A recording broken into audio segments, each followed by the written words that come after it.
And I remember him saying, all the world's a stage, and the stage is your world.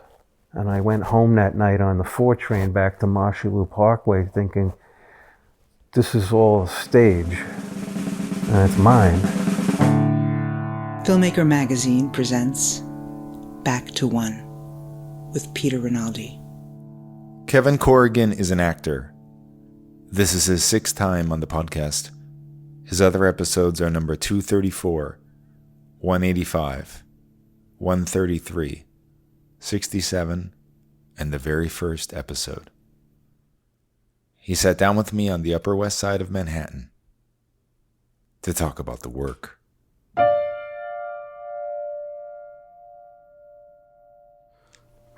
It has been 360 days since we last sat down together.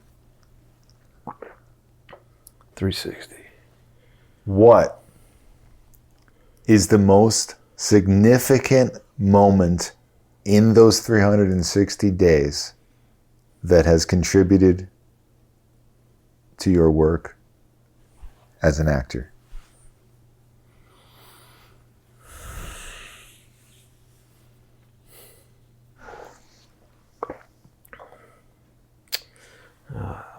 Peter, I think I don't have a good answer for this. Although it might come if we keep talking. So Okay.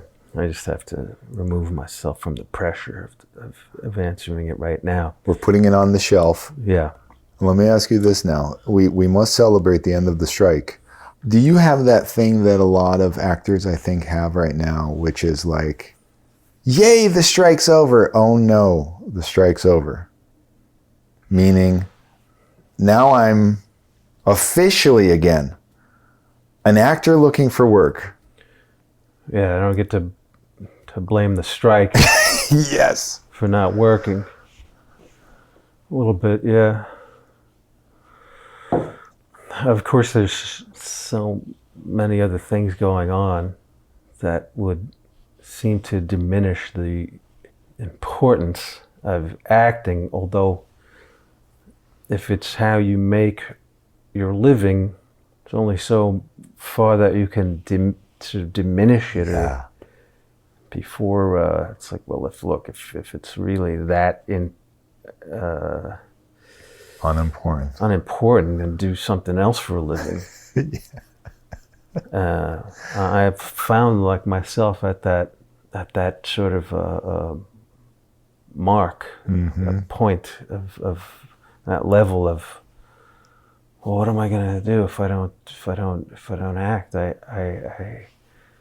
My lucky streak has carried me this far, which is too far to change horses. Yeah. Yeah. You know, and there are so many things in this contract that aren't known fully to the SAG membership, to the world. They're supposed to drop all that information in the next couple of days, but there are still some people who are allegedly unhappy, Right. That were presumably involved. privy to. Like Justin Bateman. Exactly. And you got to wonder. Not just Justine, unless she's the source of the information that is triggering the other people that I've kind of seen saying, hey, this is no good, that's no good, and it's like, well, I don't know, I haven't read the thing, you know, it's like 160-page contract. That's nothing compared to, you know, what people have to read in Congress, you know. That's right. 2,000-page. Yeah. But they have people reading it and then like summarizing it to them. Yeah. What do actors have, you know? Now, if they wanted to scan you and they were going to give you a lot of money, they meaning some studio, would you be scanned? Let's just say they wanted to give you $200,000 to scan you. and you don't even know what that really means. But they just said, we're just going to scan you. I guess if I needed the money, like right away, Yeah. I would take it. But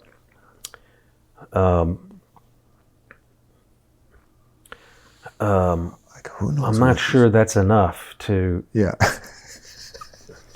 win me over. I don't know why. Bateman is making it sound like this is the end of acting. Like once they scan you, they're going to use you. I'm like, wait, really it's though? kinda, I can understand maybe in the future. But Marlon Brando said this in the beginning of that film. Listen to me, Marlon. Oh, really?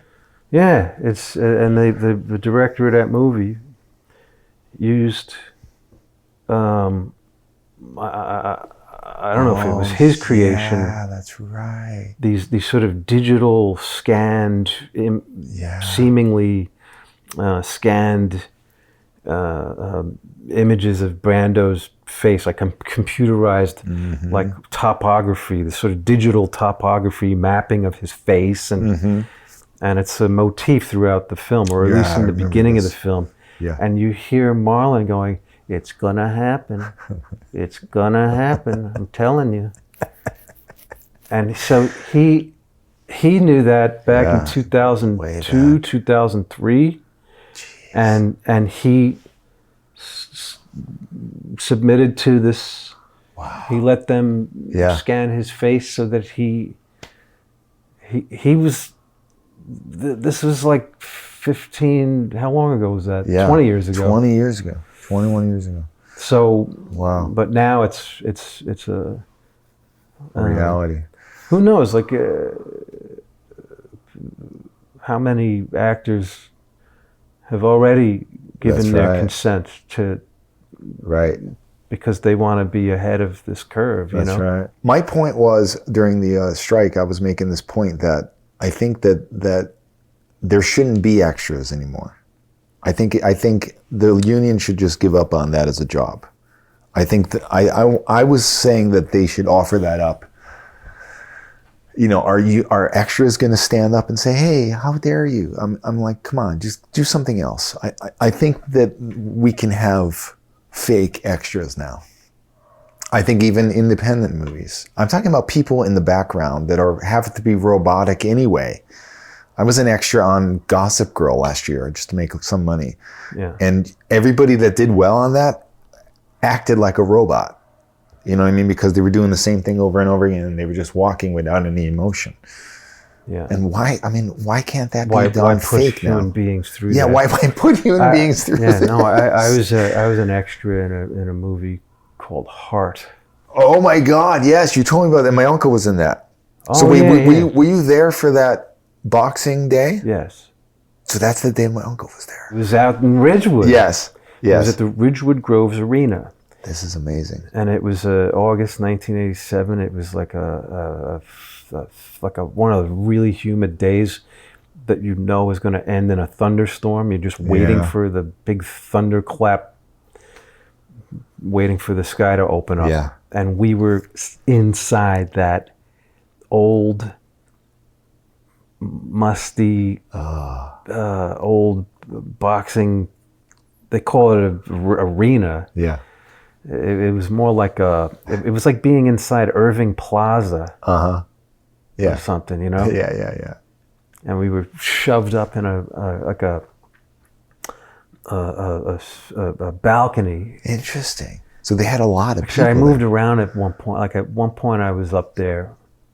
At some point, I was on the ground, on the floor, where on the same level as the boxing ring. Mm-hmm. Supposedly, Steve Buscemi was there as the corner man for Brad Davis's character. But I remember at one point I was at the bar on the ground level, talking to. I got paired up with an actress. Okay, you guys will be here. You're having a drink. Yeah. So the first AD or the second AD was directing us. Yeah. You guys just like you're having a drink. Yeah. So I acted. I moving your mouth. I'm like an extra. We're talking about extras now. Yeah. Should there be extras? Yeah. Now I wouldn't take back this experience because I thought in that moment that the movie was about me. I felt like we were the lead characters, and the actress, and we were dressed. We dressed up for this job. I remember my father gave me a ring to you should wear this. He gave me a tie. I wore a suit. Yeah. And wait, you must have been young. I was 17. Holy shit! I took the train from Marshall Parkway all the way out to Brooklyn, man. I didn't know where the hell I was. Wow! But the actress. So when they were kind of, all right, action, rolling, action. We're not supposed to talk out loud or anything, but I was talking to her, and I was I don't know who I was trying to be. But she was laughing. She had a drink, and she was like, "Is this what they taught you at the Strasberg Institute?" She said that to me. Wow. So you were doing a character, man. Yeah. And so anyway, like I think. Are you in the movie? Can you see you? Have you seen this movie? I never saw it.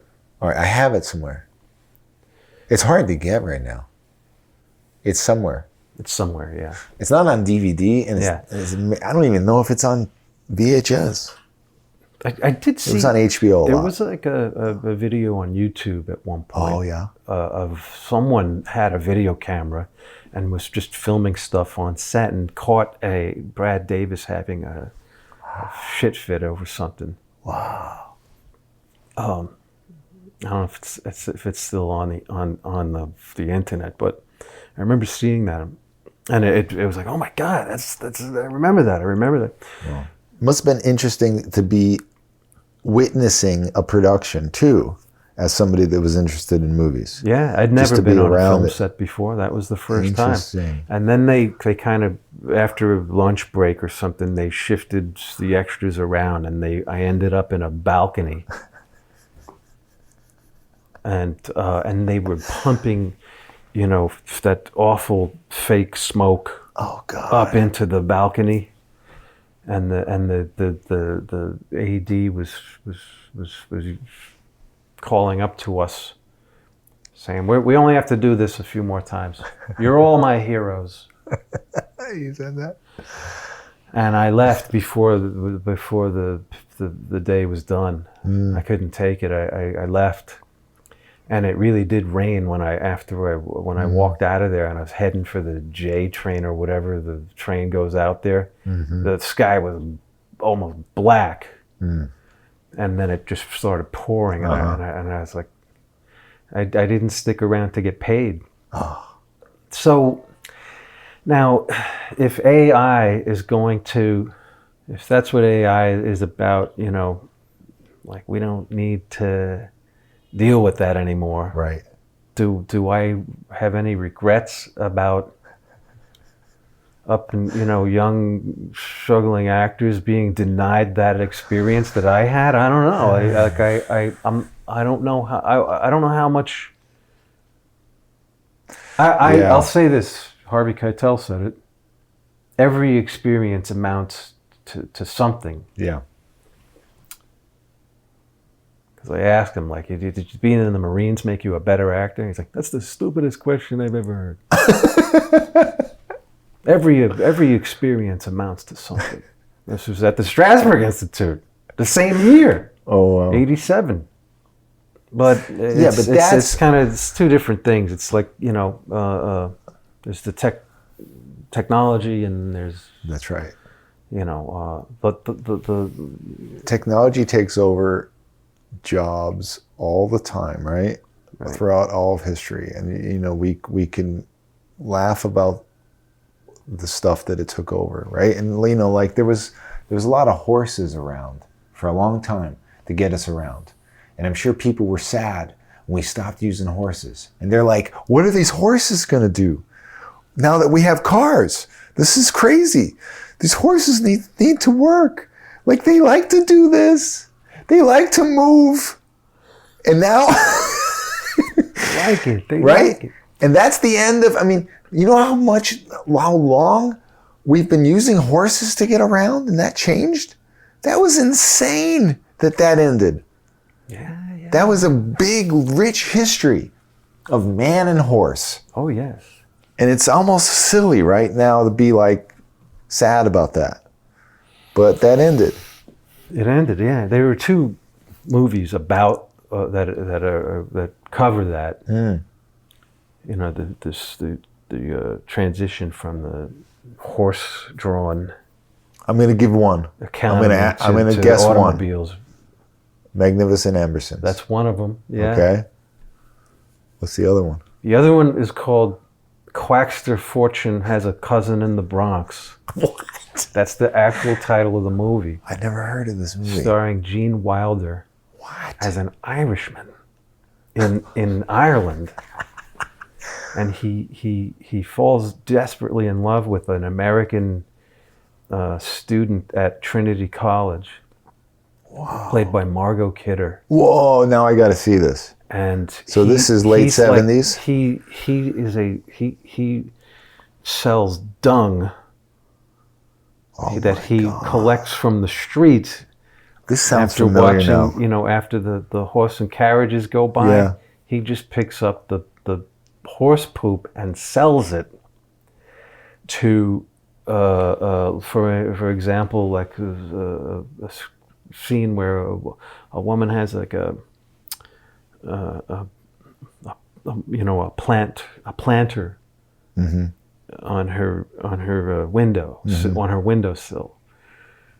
So that's one of his regular customers. He comes over, and he's, in a very seductive way too, is just crumbling dung into the soil of her planter to fertilize her little window garden. And they're flirting with each other. And then at some point in the film, they start replacing, like the guys who deliver milk, horse and wagons. Yeah. They start to get milk trucks, and eventually so there's not as much Gene dung Wilder's around. character, Yeah. his job becomes obsolete. Interesting. And he has this scene where he gets totally wasted in a bar. And then he goes to this horse ranch and sets all the horses free. Wow. And they're running through the streets. Wow. No one knows about this No, movie. I want to see I can't remember this now. which movie I saw first, that or Magnificent Ambersons. Yeah. They're together in my mind, Huh. and I was like, that's a very important part of history that people should know about. That's right. That's right. What year roughly is this movie? 1970. That early. So this is after the producers, Yes. Gene Wilder. Yes. Before Young Frankenstein. Yes. Interesting. And a really young Margot Kidder. Very young. Yeah. All right, now I got to see like this. Years before Superman. And Sisters. Sisters, maybe closer to. Maybe Sisters was 75 or something. Yeah. Great. Whoa. Now wait. Tell me, when you were about to go to the bathroom before we started recording, you were talking about Christopher Walken. Yes. What were we? Because we were talking about Russian Roulette. Russian Roulette, The Deer Hunter, Goodfellas. You were talking about the 9 and 12-year-old. Yeah. Neighbors watching Goodfellas. Yeah. And how that must have just impacted their mind. Yeah. In a bad way. Traumatized them or whatever. Yeah. Even though it's funny. Yeah. And I said, that sounds like I had the same experience watching The Deer Hunter on Channel 9, which for some reason was aired uncut, unedited, with all the profanity in it. So it's like, this is Channel 9, WOR, New York. And it's like, they just cursed.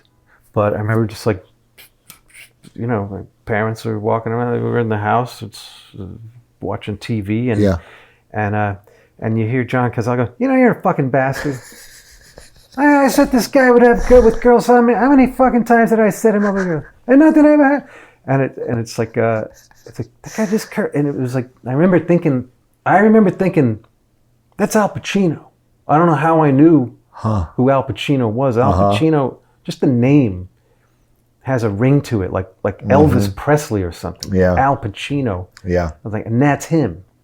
But it wasn't. It was John Cazale. Right. De Niro. It was kind of a salad of images and personalities that were kind of reaching the public consciousness in a way that even someone like me at 10 or 11 years old Right.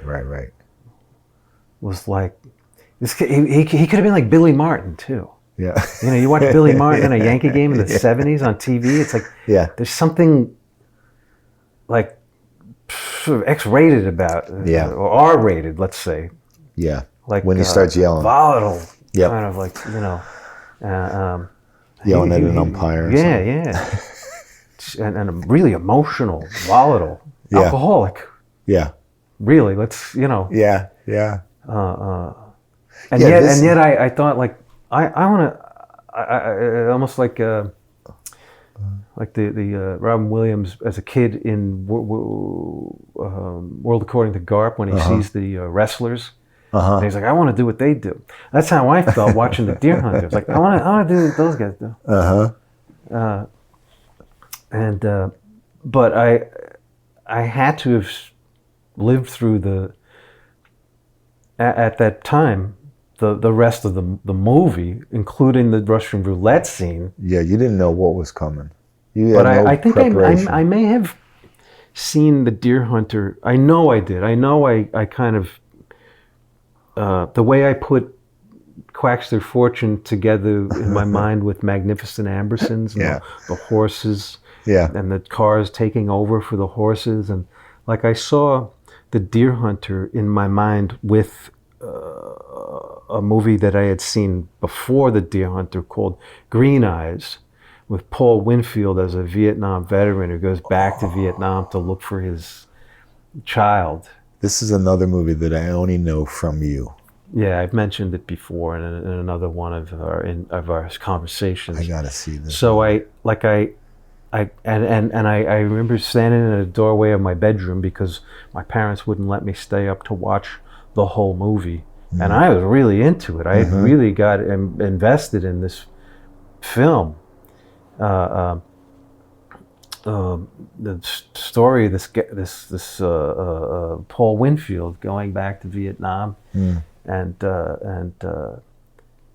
he needs to find his baby that he had with a woman who's a prostitute, and I didn't go to bed.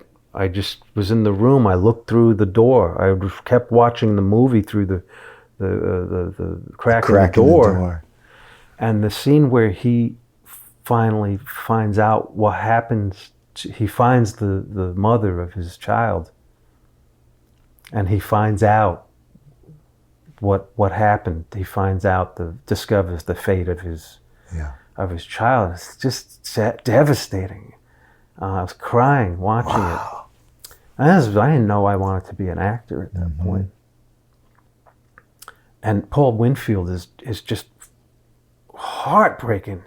He's heartbroken in the scene. I've never seen a performance more realistic and more gut-wrenching than that. Oh my God, it was so sad. He's so sad in the scene. I think watching the Deer Hunter, I was primed for the tragic elements of the film, and like John Savage, and Christopher Walken, especially in the Russian roulette scenes.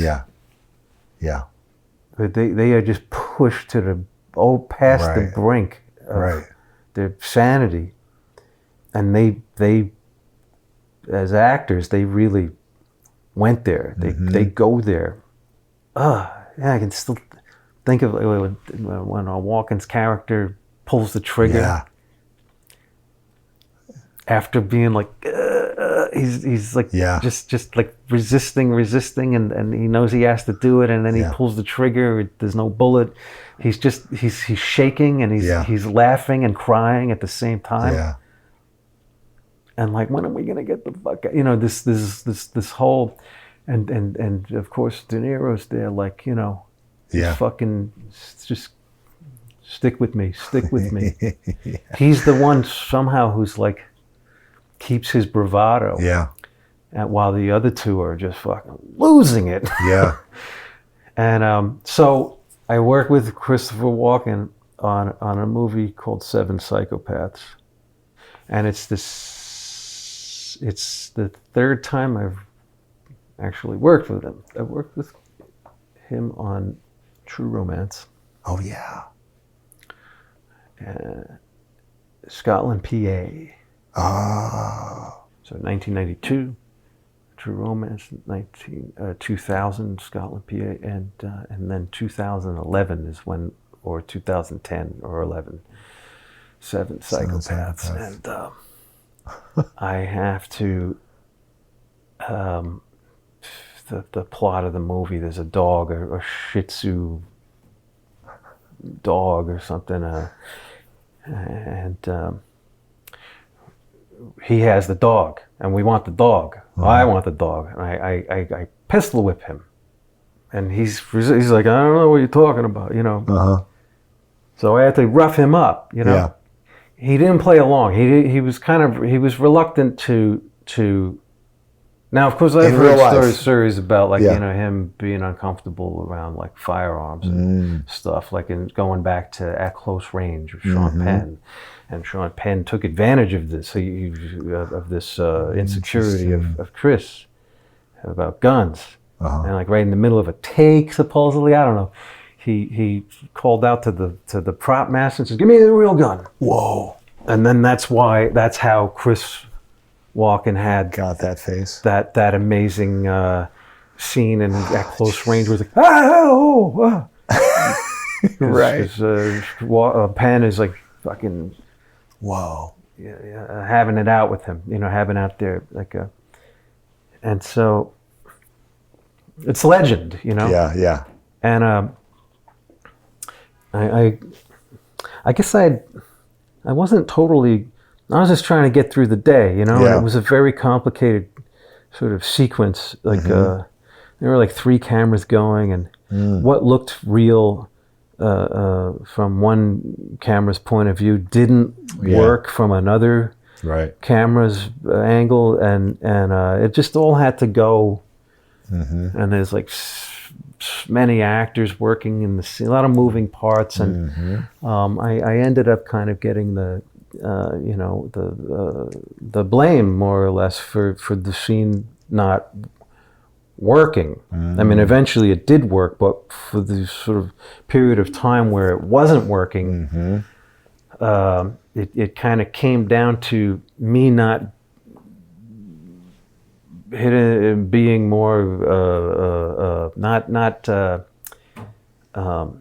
hitting Chris or being aggressive enough with Christopher Walken.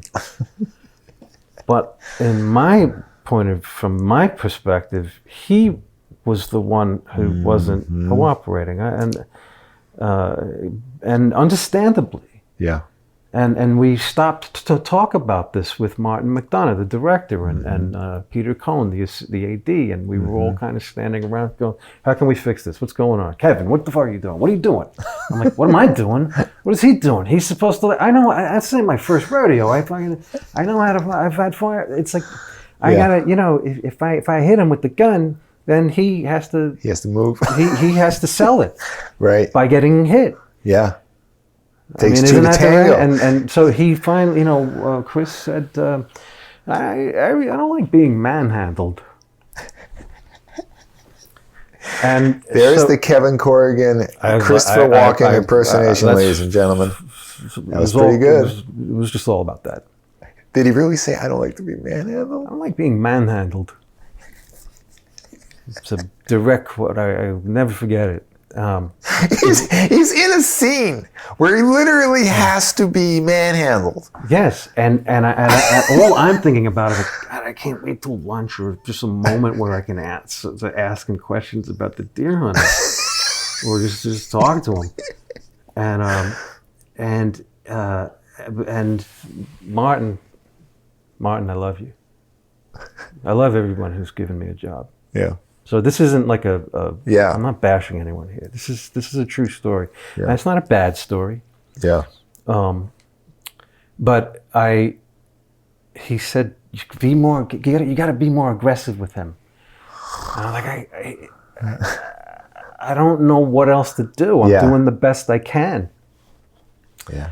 And I thought, but he just doesn't. He's got a thing about guns. He's got a thing about it didn't occur to me till very recently, like yesterday, that maybe it started.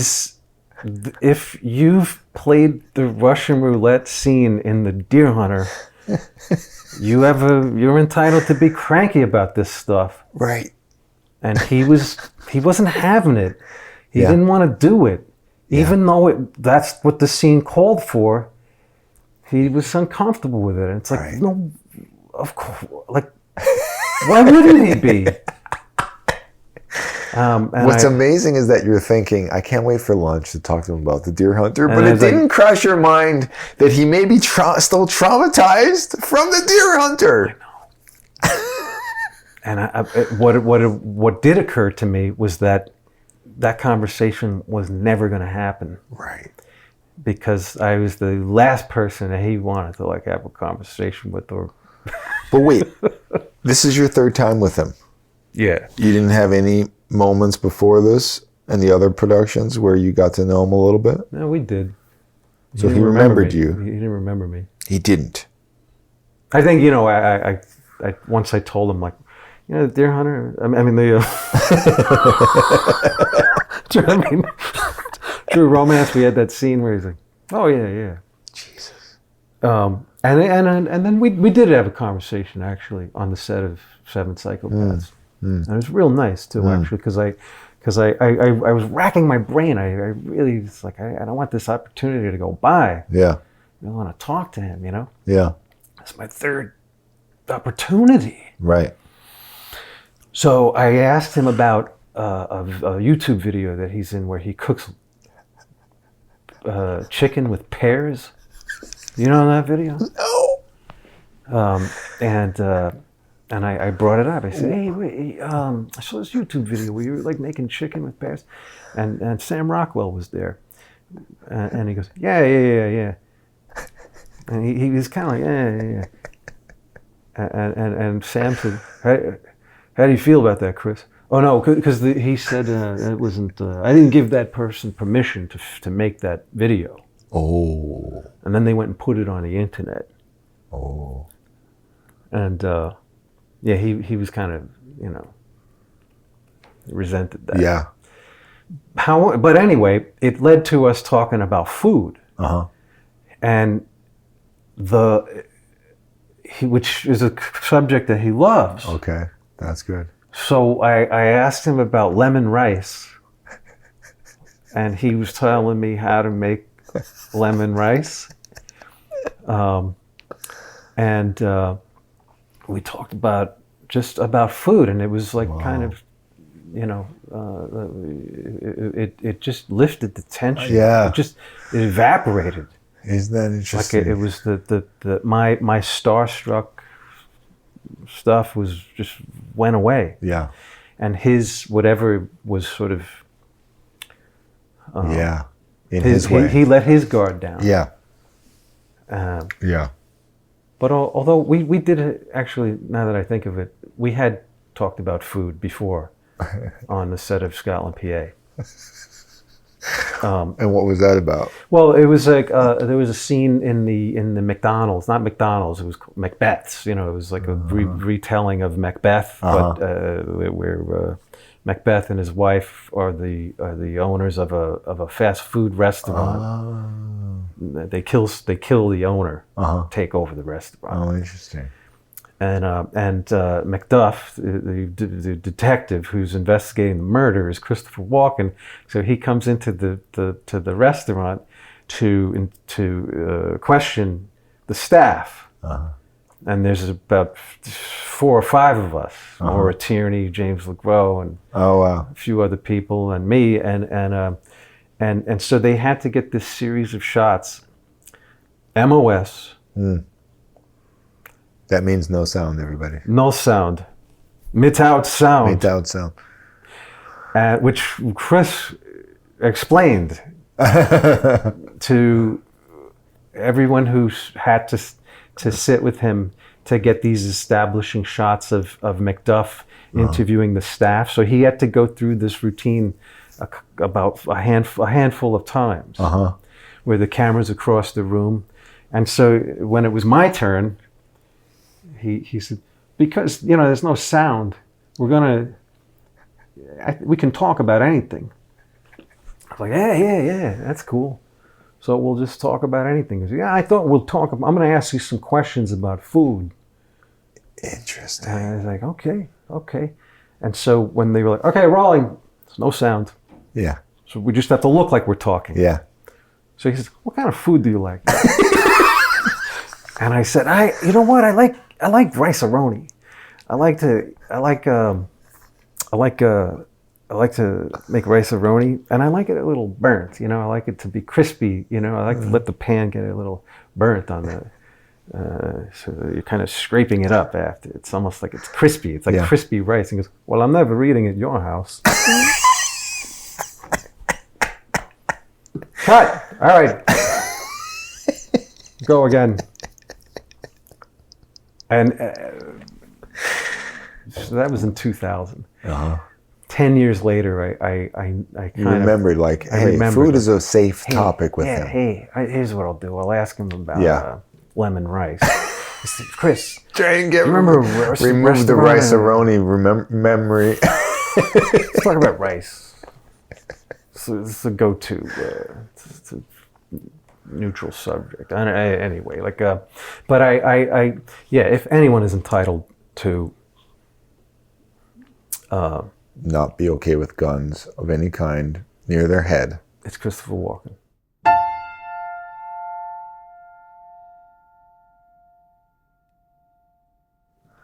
When we were last together, you were mentioning coming back from Cincinnati because you had worked on this movie called Bang Bang.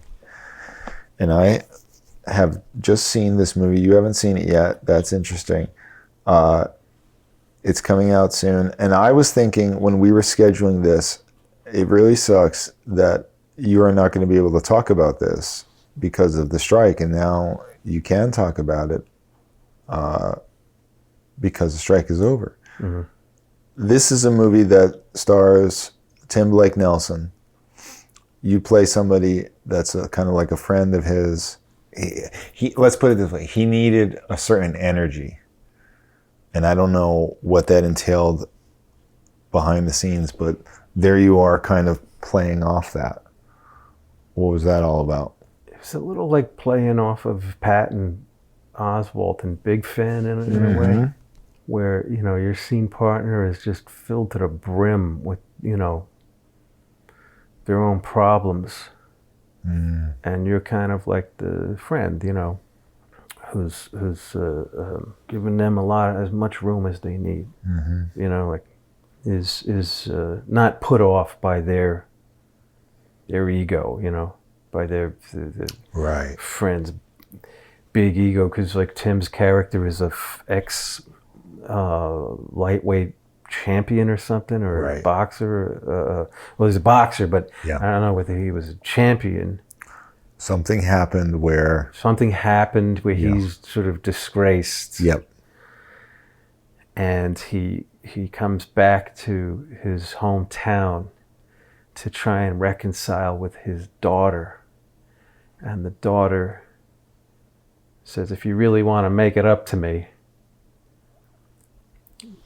not being there for me or whatever, you can look after this guy. She's got a 15-year-old son. Yeah. Played by Drew Liner, I think, and Tim gets, tries to establish a relationship with this grandson he's never met. Right. And he thinks that this kid has a future in the ring. Yeah. And so he brings him to a gym to start training him. and I play the owner of the gym. Yeah. And I'm Tim's friend. He goes, I got this guy. This is my grandson or something. So we start training the kid, Yeah. and then I get him a fight. Yeah. And that's probably all I should say about it. Yeah. He gets the fight, and Right. then Don't say anything then. yeah, and then it's a real gritty. I love where it went. I love where this movie goes because I did not expect it. Yeah, Erica Gimple is in the movie. Mm-hmm. Who was in a play that I wrote when I was a teenager. Huh. Called The Boiler Room. It was it was a full-length play about my block in the Bronx, and it was in 1988. But Erica was in my play. Wait, where did that get put on? Playwrights Horizons. Really? When was this, Kev? In the spring and fall of 1988. The spring was the preliminary I think you might reading have series told where us there a were little like bit 12 about this. plays. And Right.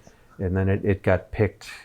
They narrowed the 12 down to 4, and then put those 4 on in the fall of 1988. Wow. Although mine was the Boiler Room was like a 2-act play, so it didn't get a full production. It just got like a staged reading. But Erica was in it. And, who else was in it? Name them. Anybody we know? Deirdre O'Connell. Oh, jeez. Oh, my God. Yeah. So this is how far you go back with her? Yes. Wow. Yeah. Anybody who has heard the Deirdre O'Connell episode has Kevin Corrigan to thank. She was introduced to me through Corrigan. Thank you. A great episode. I love her. One of our great actors in New York City. Deirdre O'Connell. Yes. Oh, yeah. She was one of our great actors then. Jeez. What an honor to have these people read your play. Oh, yeah, totally. Jeez. Yeah. Yeah. And I wonder what they must, obviously that relationship paid dividends, but they didn't know that. They're just out of the goodness of their heart doing a play for some young people. But they must think, well, you know what, this might be our next great artist. Yeah, they definitely, they didn't phone it in. Yeah. That was a great thing. It doesn't exist anymore. Young Playwrights Festival. You sent me a thing you wrote about how since your parents died, it's been hard because on top of everything else, they were such a big support of you as an actor. And you don't know where to get that from now, or what this is about anymore. Right? Something like that. And I was thinking about that. My parents died too, very close to each other the last couple of years. And so I'm relating to that in a similar way, but it's different for me in terms of relating it to the art. I didn't have that kind of relationship with them toward my art like that. But I wanted you to talk a little bit about that if you can. Well, I've heard that an artist, by that I mean like a painter, all they need is one significant benefactor, or advocate to have their career kind of set. Yeah. And it's that's just like I don't know if that's a luck of the draw to some degree, certainly, but someone has to believe in you. Yeah. Someone has to really like your work. Yeah. And be like, I'll buy 10 of those. Yeah. I'll buy all your paintings. For me, my benefactors, my number one supporters, the ones who gave me, the ones whose belief in me meant the most to me, was my father. I didn't really, it occurred to me, it didn't really occur to me till after he was gone. And now that both my parents are gone, it's even more apparent now. As time goes by, it just the clues keep dropping, and it keeps kind of recurring to me, like it's not the same anymore. I felt funny while they were alive. I felt kind of like, or not funny, meaning like I felt talented and I felt special, and I felt like my career meant something. It was a lifeline for them, quite frankly, more than I ever realized. And their support was a lifeline for me more than I ever realized. But when I look back, how could I not have?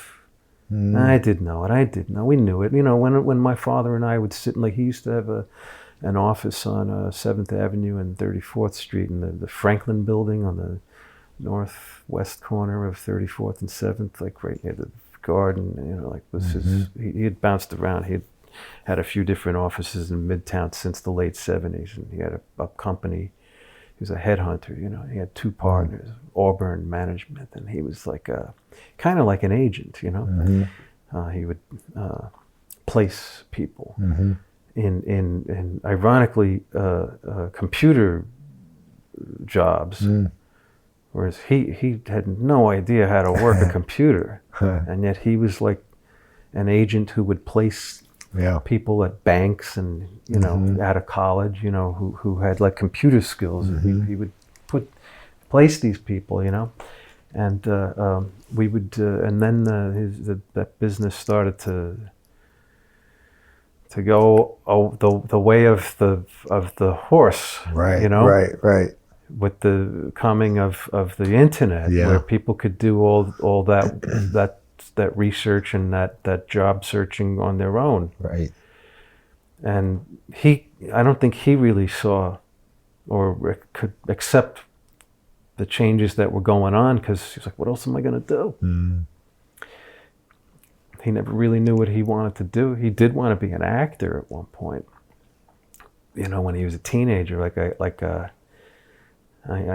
I was cleaning out my parents' apartment, I found stuff I hadn't seen in a long time. Like he had like a whole bunch of memorabilia that he'd saved since from the 50s. There was like a magazine, like a movie magazine with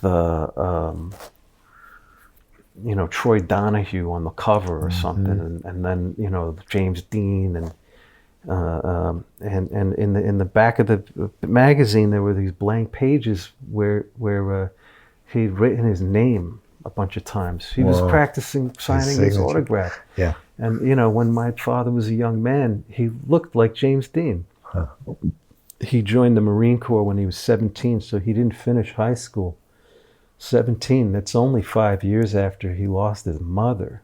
And it's funny when I look at him now, when I look at his Marine Corps graduation photo, he used to look like this killer, And when I look at that picture now, I just see a guy who lost his mother when he was 12, And this is only 5 years later that this photo was taken. He's wearing that white hat. Right. He's got this look that used to just look like this guy's a sniper. Yeah. It's not. He was like in pain, like I could see the pain in his eyes, and but he needed to. His brother had already left. His older brother went to the Navy, so he was like joined the Marines, and then he was like a boxer in the Marine Corps, on the Marine Corps boxing team, and then he had some amateur fights after he got out of the Marines in '62, but then it didn't pan out. He was like so this reminds me of Rocky when Burgess Meredith tells like Rocky, You got to stay away from that pet shop dame. Women weaken legs. That was my father who was in love with my mother. You know, that's why it didn't. Because I asked him, like, you know, last year he was alive. He had like 2 or 3 very brutal surgeries. He had skin cancer on his head, and I think I intuited that, you know, this is it. He's not going to be around much longer. This is like getting worse all the time. This disease of his is just awful. Literally bleeding out. Oh. And so I said, so hey, let me ask you something. How come why didn't you become like a professional boxer? And he goes, I was a bleeder, he said. It's funny because this, you know, one of the things that I really connected with Bang Bang was that whole aspect of it. It was very, like, I felt very a warmth towards the material. And I remember when I arrived in Cincinnati, one of the first people I ran into was Tim, and I knew Tim. I met Tim at the Manhattan Class Company in 1992. Oh. He was in a play. I think he may have written the play. He played this like closeted guy who comes out of the closet to his mother, and that's this volatile scene, you know, where he's like just. I was like, who the hell is that? That guy was right out of the gate, amazing. You know, the first time I ever saw him in 1992, and I think we met after the performance, and so and I like he was real nice. You know, he's just like real nice guy. Like he's a lovely guy. You know, when I saw him on the set of in Cincinnati there, it just felt like this is meant to be, you know. We're like kind of the way it did with, like I said, with Patton, you know, a big fan, and Gallo and Buffalo '66. It was like I keep coming back to this relationship here where I'm like, maybe maybe this is my niche. I'm always going to be this guy, you know. I'd like to kind of move past that. It'd be great if I could, like. It's weird, like actor karma, you know, where it's like you keep coming back. Right. You know, like you keep getting reincarnated as the same thing you were in the last life because you haven't worked it out yet, or something. Worked it out yet. You know, you're not allowed to go to nirvana. What is it that you have to accomplish as that guy in order to move on? I don't know, but it seems like it's really like it's the writers, it's the characters come those characters they come from the writer. So I don't know, like it's like maybe it's just a casting. Maybe it's you know, Tim really wanted me for Bang Bang. It was not like a random kind of, it wasn't like, it's this project, you know, make a self-tape or something. I didn't have to self-tape for it. Yeah. It was, I'm doing this now with my fist banging on this, like, I don't know if it's in the movie though, where I telling like the young fighter. It is. It was just weird, very curious little scene where he's telling the young fighter, like, about the king and I. Yeah. And how, like, I it took me a while to interpret it, to decipher it. Like, what the hell is he talking about? I'd never seen The King and I. I didn't really watch it either. I just watched the performance of that song, and then I just read the lyrics. And it came to me like this. What he's trying to tell this kid is, you know, you need an advocate. Actually, you know, you're gonna get you're going to get ripped off, man. You're going to get taken advantage of, and you got to be sure that the people around you are people that you trust or something like that. Take it from me. I've been taken advantage of. Look at me now. It's the character I play is kind of a broken man. Yeah. And, but I remember like getting into this whole rhythm. I like singing the song. Like I had to learn the song. Yeah. And I thought we weren't going to get around to doing that scene until I thought I would have time. It was day one. Like I flew in on a Monday. We shot that scene Tuesday morning. Oh, geez. That was my big scene in the movie. Yeah. But I felt my heart beating in sync with the character and with the story, and like this is what this means. This is what the scene's about. And I was like, anybody want to tell me different? You tell me.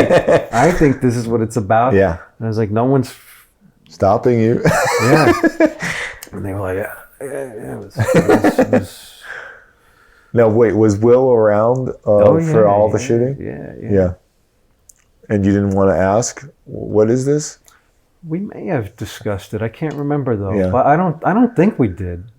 Well, here's the thing, like, this is a good example. Like, it might have made things worse if somebody sits you down and explains how to do something that you can't wrap your arms entirely around, right? I mean, isn't it better to like just act in the little mystery of it and do it your own way than to have it explained to death and then the energy's kind of gone? Isn't that true? Isn't there something to be said about that? I think so. Maybe, you hope that an actor has ideas when they come to the set, Right. Like, I try to have ideas. Sometimes I've shown up to the set with no ideas. And I thought it was someone else's responsibility to tell me what to do or I'm just doing what it says in the script, Yeah. But it's like, are you? Right. Have you really read the script? Have you really thought about it? Or did you just memorize the lines? Or did you even memorize the lines? Are you just showing up like thinking you're going to wing it or just going to walk through it, not even do the work? Right. Just show up drunk or something. Right. And hope that everyone gives you the benefit of the doubt. Look how brilliant he is. Right. Like, sometimes it's like, when I worked on Goodfellas, I hoped that my exhilaration and my being blown away about being there would pass for whatever the character was supposed to be going through, because like I couldn't remember what to do as an actor. I was like, what am I couldn't stop looking around at everything, Yeah. I think I looked in the camera a few times. That's something that I've been doing a lot lately. Really? I worked on some, like, actually, even on like on Law and Order. I worked on Law and Order in like 2021. I think I just found myself like staring down the barrel of the lens, like kind of like, what is that about? What do you think that's about? I don't know. It's just like, you know what? Here's maybe, I saw some interview with Willem Dafoe where he said that he tries to be bad on purpose as a way of mixing things up. Yeah. And it's kind of like that, but not really. Actually, I think it's more like I just find myself not being able to concentrate, or just not wanting to.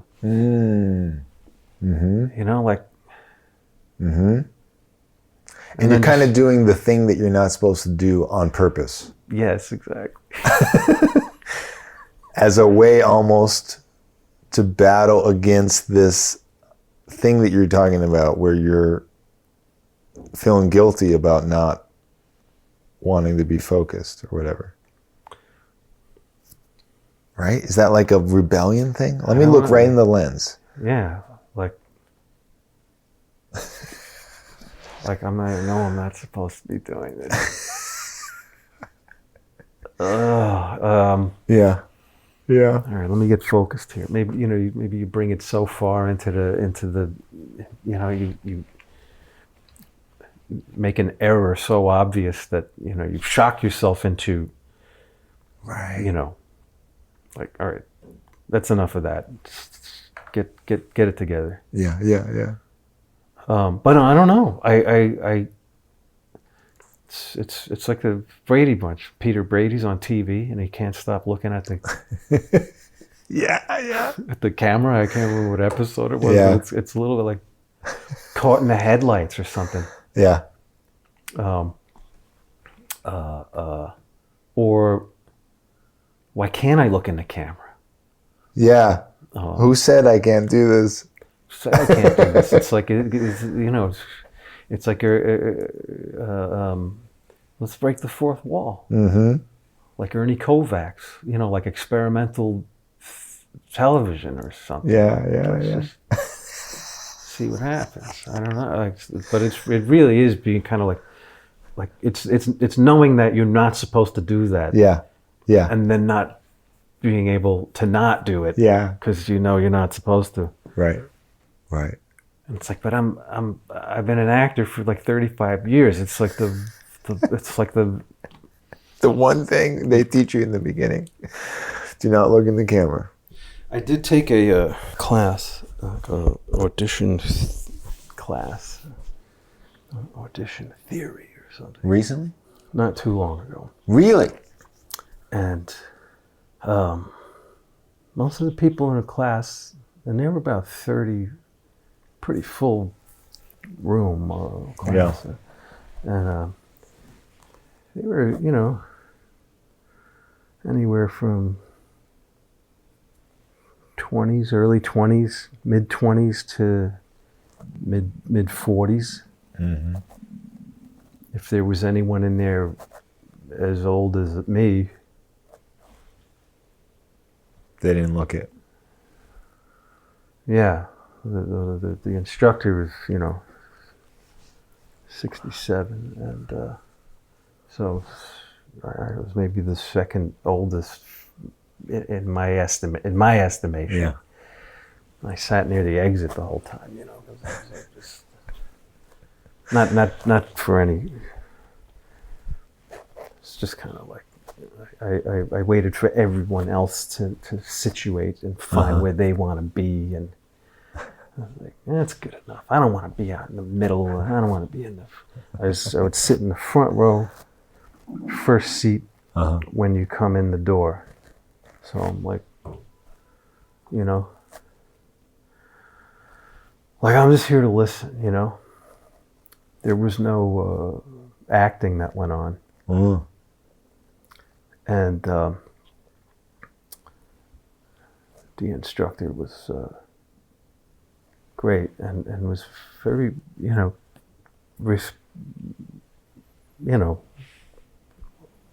respectful of me, like it was a mutual friend who kind of recommended the class. Mm.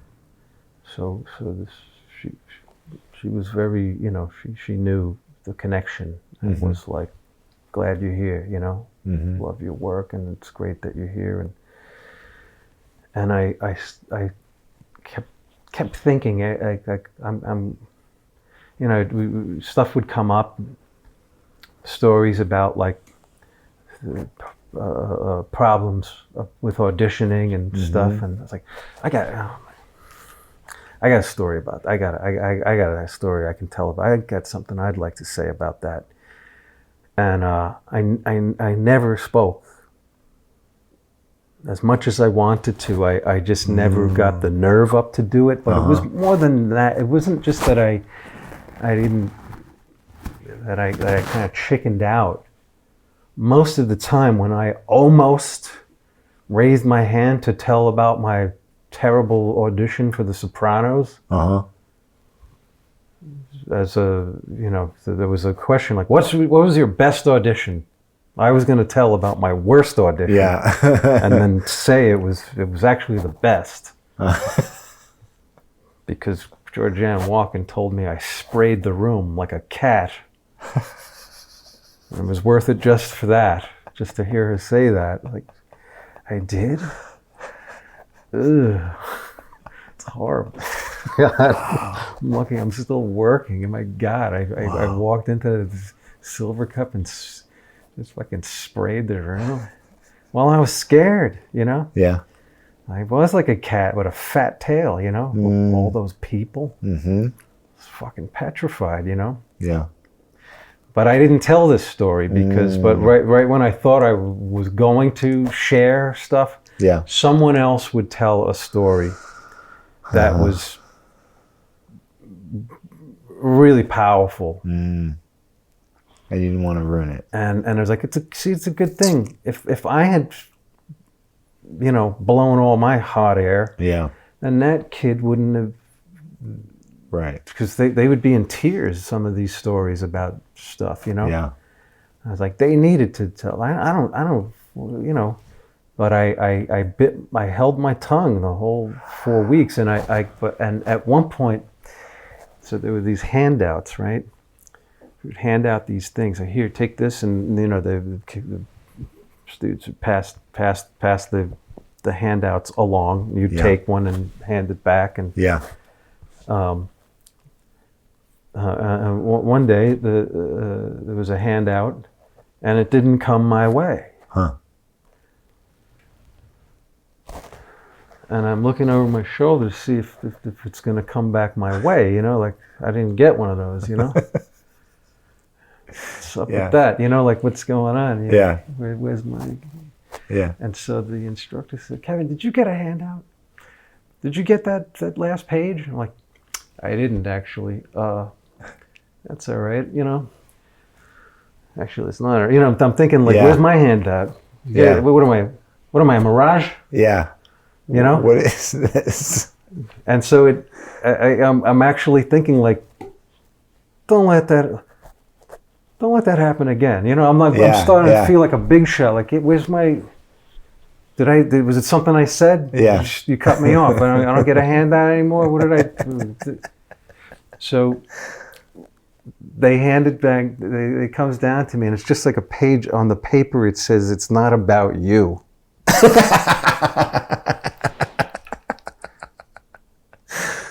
Really? And that was the theme, or that was the idea behind that handout. Like, let's talk about that. Yeah. It's not about you.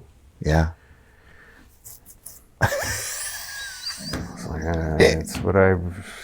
Yeah, it's right. That's right. It's the right. irony of this is staggering.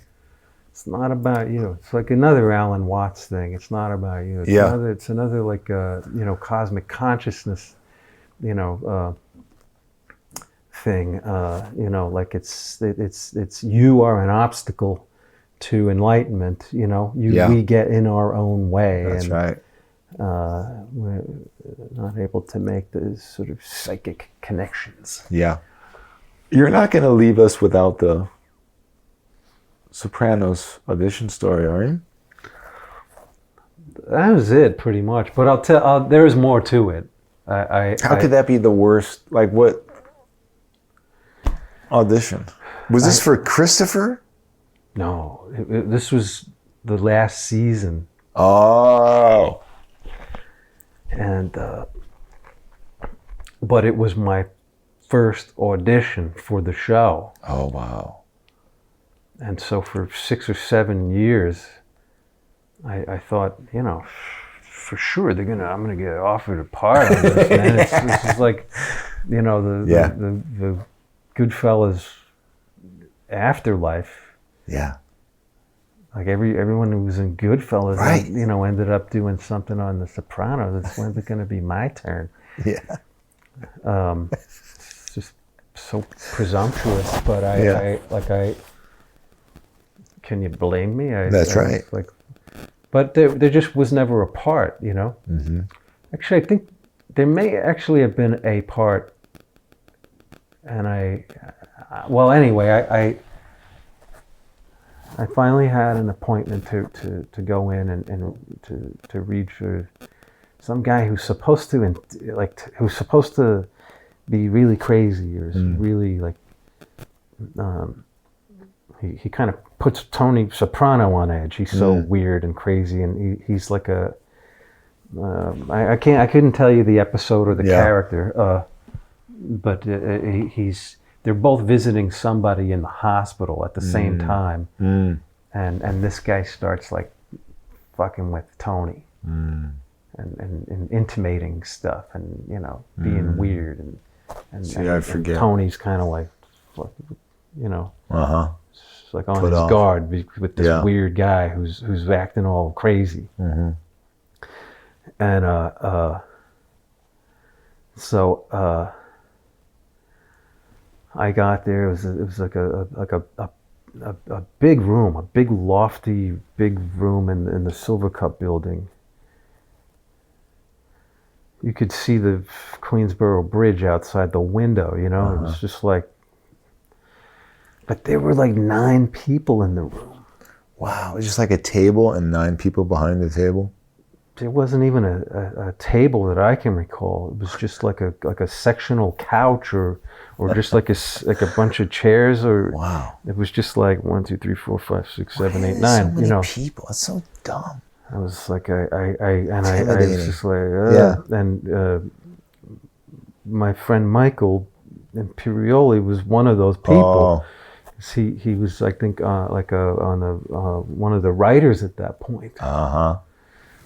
So, and I think I made the mistake of shaking everyone's hand. Well, why wouldn't you? That's a lot of people. Well, once you realize it's 9, you start shaking it, and you're like, oh shit, there's 9 people. If I shake, and Michael was the first one. You got to shake his hand. So if I shake his hand, then I got to shake this guy's hand, then I got to shake that guy's hand. I went all around the room, and I just gave away all my energy to everybody.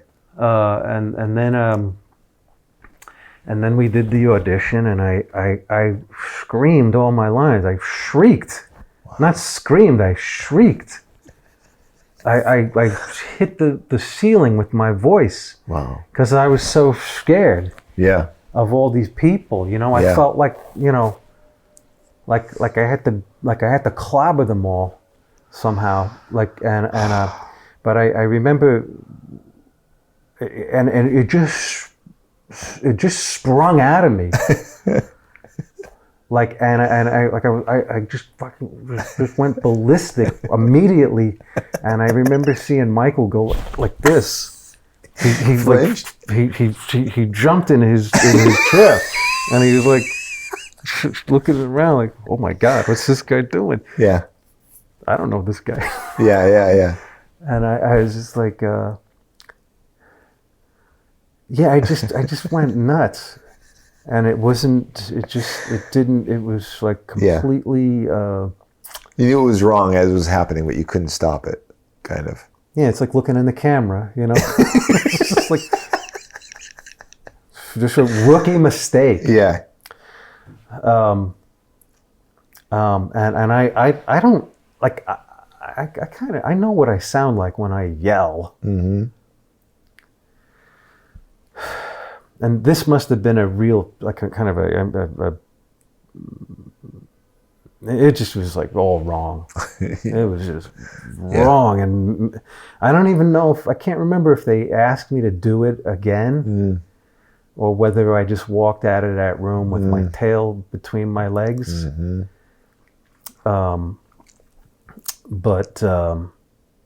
Can we blame Imperioli for a second? Because that's an actor amongst the 9 people that should have taken some thing and been like, guys, you don't need to be here. 5 of you don't need to be here. At least 5 of you. This is an actor coming in. I know what this is like. Get the fuck out of here.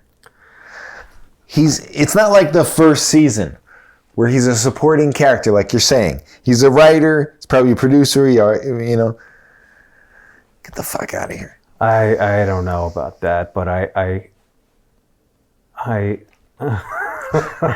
I did feel like I maybe embarrassed him, you know. Because we were friends, you know, like we worked together on Trees Lounge. We met in 1995 working on Trees Lounge, and didn't you do a play with him? You did a play with him? We did actually before Trees Lounge, 1991. I was in a series, one act evening of one acts. Wow, 91. Was this after Goodfellas? Yeah. Huh. Like a year later. Huh. I shouldn't have been there at all. But but you know, you don't turn down an audition. Right. And I asked a friend of mine, the late great John Costello, who had been on The Sopranos by that time, in the second to last season, and he had auditioned for the show many times until they cast him. So I told John, I have an audition for The Sopranos. He goes, all right, well, listen, the first thing you should know, like, you're not going to get the part. You're not going to get the part. Because I auditioned 5 times over the years for this show, and you never, you know, and it takes a while. It takes a while. They have to get to know you. I'm like, yeah, but John, this is the last season.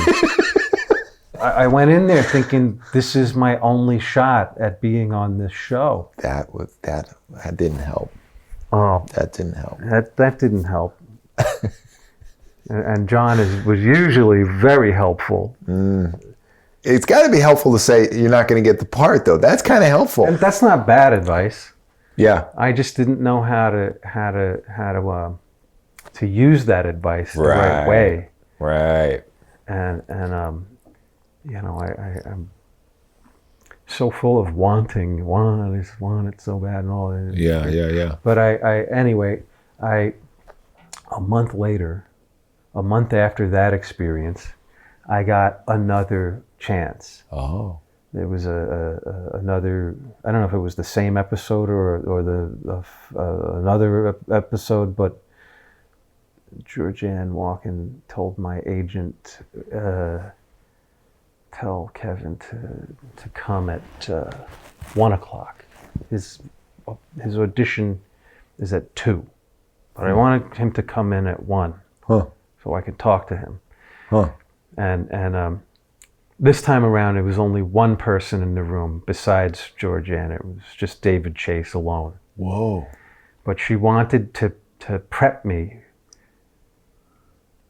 And so I get out there, I go and I meet her at 1 o'clock, and she says,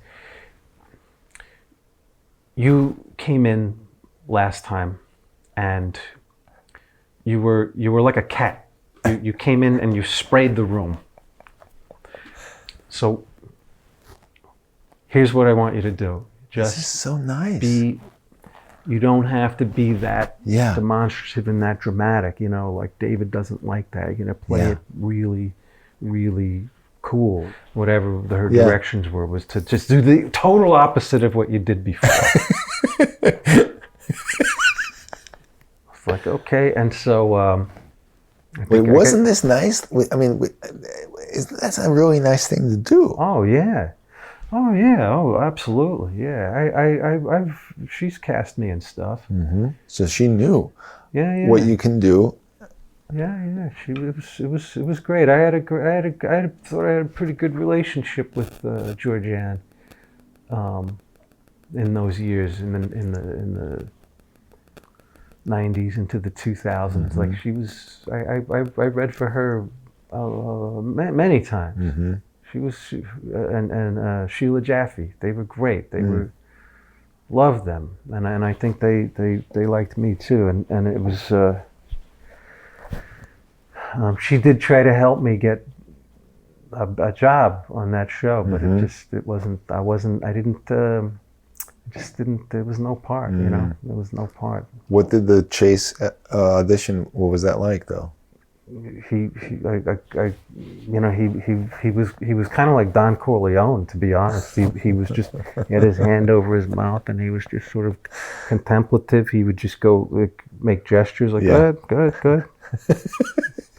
And I read the scene, and You're like, thank you for inviting me to your daughter's wedding. A little bit, yeah.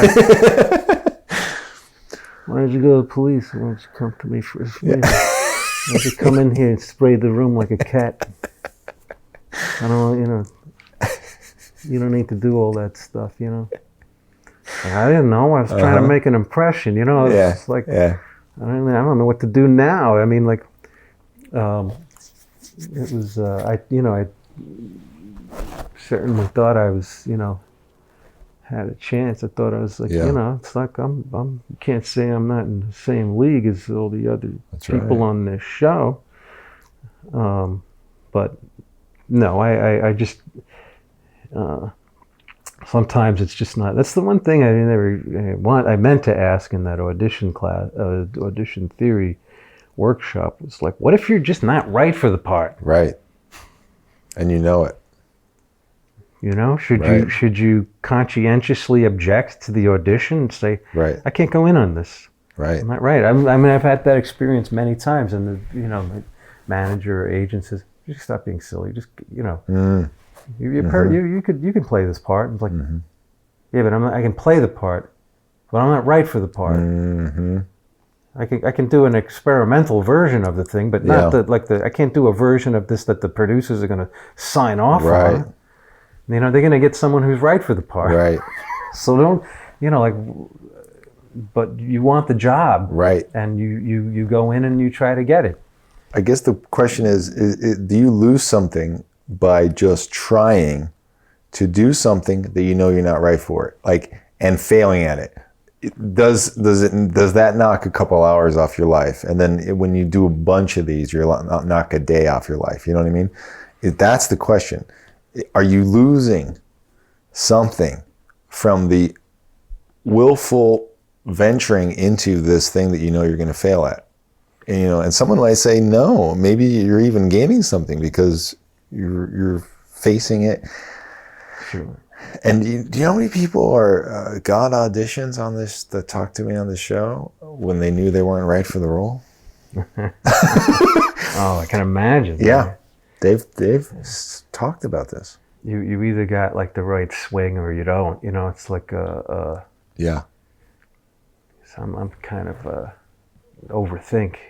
Right. When I'm up at the plate. It's like, fuck, man, I'm never gonna hit the.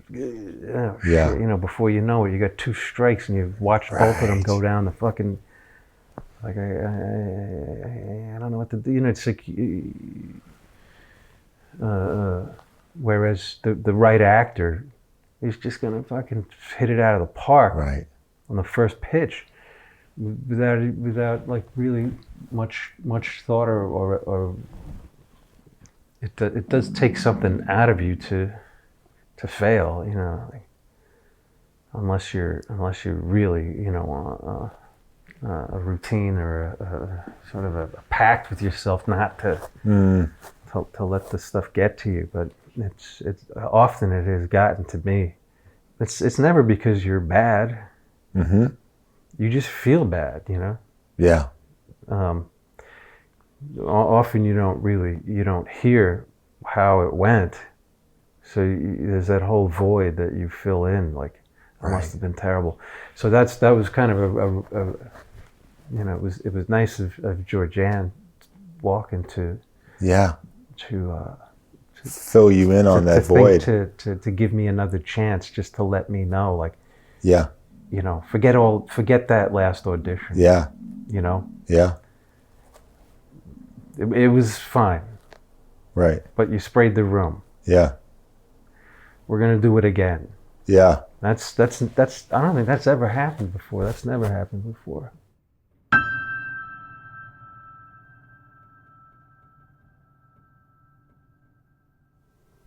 Did the strike give you time to think about what you want out of this next chapter of your life as an actor?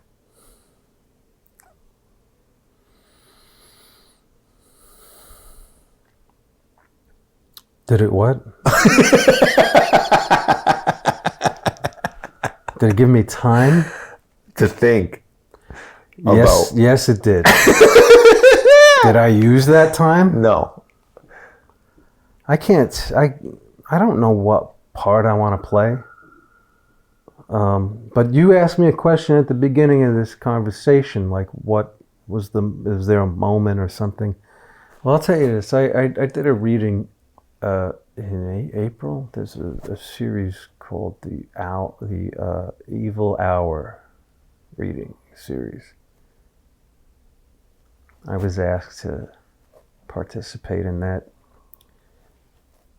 There was a theme. The guy who runs the Evil Hour gives the 4, 5, 6 writers a theme to work with. Like, and this theme of this Evil Hour evening was humility, humble, humility, whatever that means to you. Mm-hmm. So I read up on the word origins of humility and humble, and somewhere in there was like, close to the ground, like kind of your, something like that, like submission, or, you're at the mercy of life. Mm-hmm. You have nothing left to lose.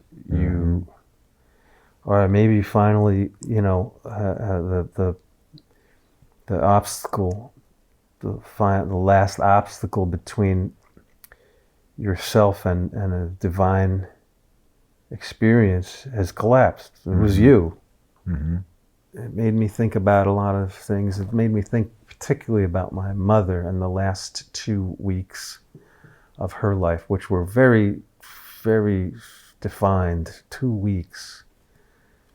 It was November 15th that they told her she had 2 weeks to live. Wow. And that's how it was exactly how long she had. Wow. And so I wrote like 18 pages of stuff about those 2 weeks. Kind of feel like I want to play that part. Yes. I want to play to an audience. I would like an audience. Glenn Gould said he hates audiences. For you? I don't. Good.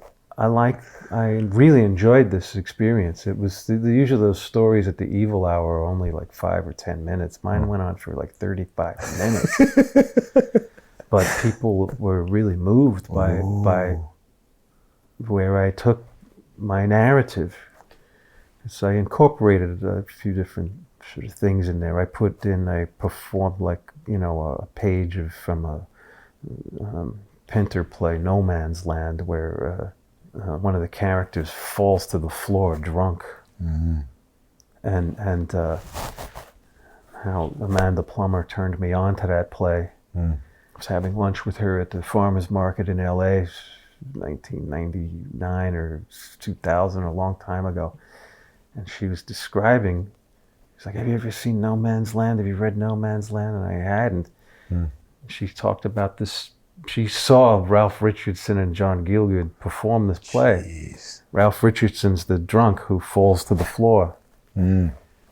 After he's drunk and he's he's telling John Gielgud about a dream he had, and how he was drowning in the dream, and how he was like someone reached out to me, and I don't know who it was, and Gielgud says it was I who reached out to you in your dream, and that's when Ralph Richardson falls face first to the floor. Wow. And Amanda reenacted that moment In the farmer's market. the farmer's market. Wow. And I was like, oh my God, are you okay? And I could just imagine this, like outside in one of the tables. Yeah. Well, like with the stools, the round, like it was like a diner, Yeah. setting, like, as I recall. But Wow. I recreated that moment at the Owl, Owl Music Parlor where the evil hour takes place, and I fell face first to the floor. Wow. Just to illustrate the point, Yeah. Like and I remember there was like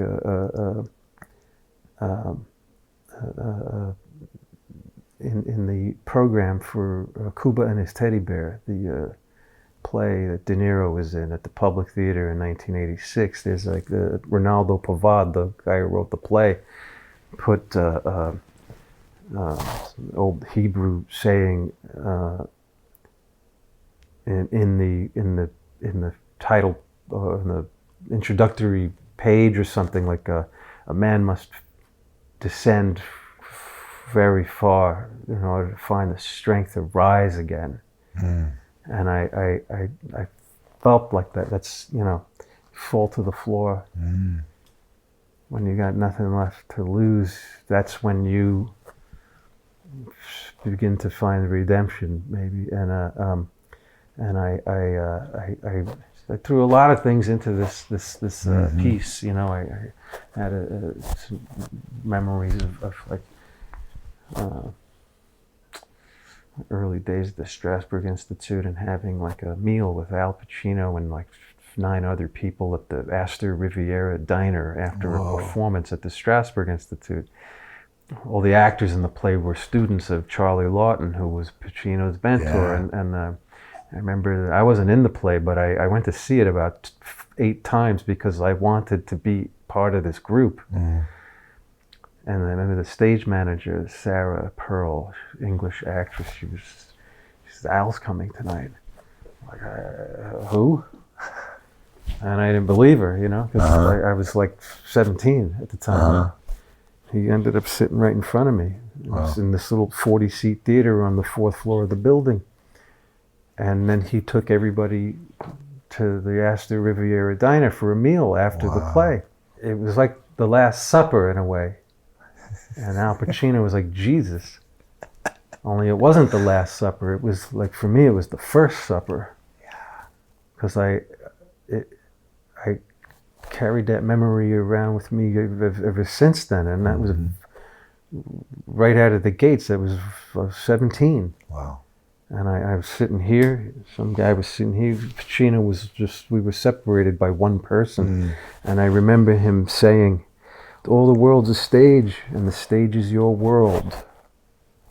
And I went home that night on the 4 train back to Marshallou Parkway thinking, this is all a stage, and it's mine. My life is my play. This is a play. It's like he kind of said something that made me blur the line. And so I still am affected by that idea. Yeah. And I can never say, well, I'd love to play Hamlet. I'd love to play, I'm not like well-read enough or just steeped enough in literature or plays to say, well, I'd love to play this part or that part. I don't know, like, where the green light goes on, when you're tuning a guitar. It's like, it's a little flat, it's a little sharp, what the fuck's wrong with this thing? Get there, bing, it's green, it's like bing, ding, ding, it's good, all right, now it's in tune. I felt just nothing but green lights, green for go, when I did that my Evil Hour. That's piece. so interesting. And I love the idea of you doing this. Because cultivating this. Like, yeah, I don't like, my daughter is a writer, and she's doesn't overthink her process. And we've had a discussion about it not too long ago. And she asked me, like, because she's completed a few films and stuff. Cool. And asked me, "Are you ever going to direct anything, or are you gonna write anything?" And I said, "Well, if I did, I don't know. I mean, I think I would write about like there's not many things I really care to write about besides the death of my parents. It's a kind of an overriding concern of mine. Like I can't stop thinking about it." Mm-hmm. And she said, "Well, when I write to let go of things. Maybe you can't write about that stuff because you don't want to let go of them." And she's, well, you know, it kind of speaks for itself. She right, yeah, right, yeah, you know, I'm kind of hoarding my emotions in a way,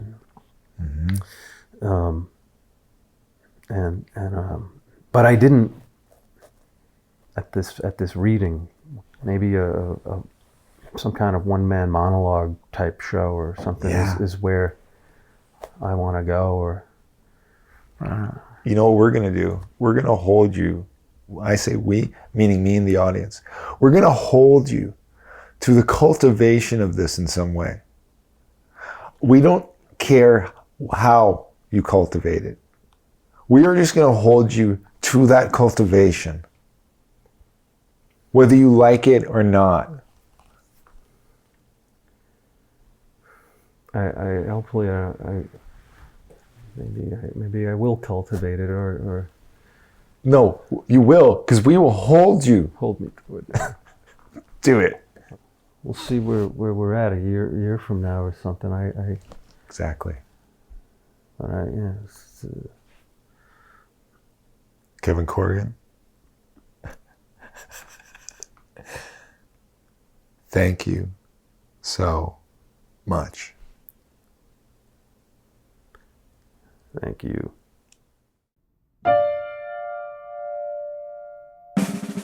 Back to One is a production of Filmmaker Magazine, which is a publication of The Gotham, formerly IFP. Listen to back episodes of this podcast at filmmakermagazine.com or wherever you get your podcasts.